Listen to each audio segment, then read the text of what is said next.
नमस्कार, स्वागत है आपका बिहार न्यूज़ में। मैं हूं आपके साथ अनुष्का श्रीवास्तव।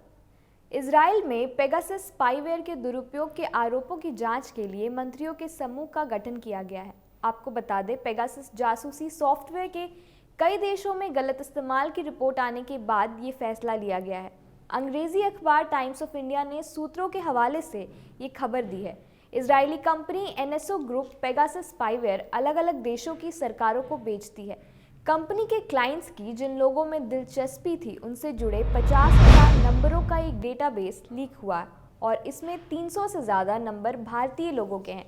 पेगासस का इस्तेमाल कर कई पत्रकारों, सामाजिक कार्यकर्ताओं, नेताओं, मंत्रियों और सरकारी अधिकारियों के फ़ोन की जासूसी करने का दावा किया जा रहा है। भारत के अलावा फ्रांस, मेक्सिको, मोरक्को और इराक में भी इसका इस्तेमाल होने की बात सामने आई है। इसे देखते हुए इजराइल ने जांच के लिए मंत्रियों के एक समूह का गठन किया है। अखबारों में सूत्रों के हवाले से लिखा गया है कि इस समूह का उद्देश्य ये जानना है कि क्या हुआ, मामला क्या है और उससे क्या सीख ली जा सकती है। मंत्रियों के इस समूह का नेतृत्व इजराइल की राष्ट्रीय सुरक्षा परिषद के प्रमुख करेंगे। वे सीधे इजराइल के प्रधानमंत्री के प्रति उत्तरदायी होते हैं।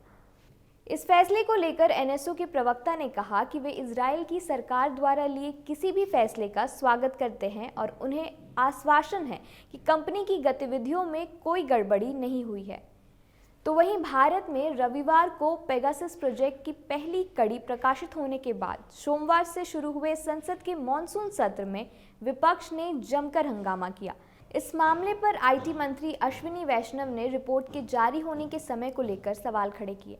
सदन में बयान देते हुए उन्होंने कहा कि मॉनसून सत्र से एक दिन पहले प्रेस रिपोर्टों का आना संयोग नहीं हो सकता। ये भारतीय लोकतंत्र को बदनाम करने की साजिश है। उन्होंने साफ किया कि इस जासूसी कांड से सरकार का कोई लेना देना नहीं। उनका कहना था कि डेटा से ये साबित नहीं होता कि सर्विलांस हुआ है। साथ ही उन्होंने कहा कि सर्विलांस को लेकर सरकार का प्रोटोकॉल बेहद सख्त है। कानूनी इंटरसेप्शन के लिए भारतीय टेलीग्राफ एक्ट और आईटी एक्ट के तय प्रावधानों के अंतर्गत ये किया जा सकता है। केंद्रीय मंत्री वैष्णव के इस बयान के कुछ देर बाद ही पेगासस प्रोजेक्ट की दूसरी रिपोर्ट सामने आई, जिसमें कथित जासूसी वाले नंबर में उनका नाम भी शामिल था। इस दूसरी कड़ी में नेता, मंत्रियों, नौकरशाहों और राजनीति से जुड़े लोगों के नाम शामिल थे। देर शाम इस मुद्दे पर केंद्र सरकार के पूर्व आईटी मंत्री और बीजेपी प्रवक्ता रविशंकर प्रसाद ने प्रेस कॉन्फ्रेंस की। उन्होंने भी रिपोर्ट की टाइमिंग पर सवाल उठाए और रिपोर्ट को एमनेस्टी जैसी संस्थानों का भारत विरोधी एजेंडा बताया। इसके बाद गृह मंत्री अमित शाह ने एक बयान जारी करके आरोपों को साजिश बताया और कहा कि अवरोधक शक्तियां अपने षड्यंत्रों से भारत की विकास यात्रा को नहीं रोक पाएंगी।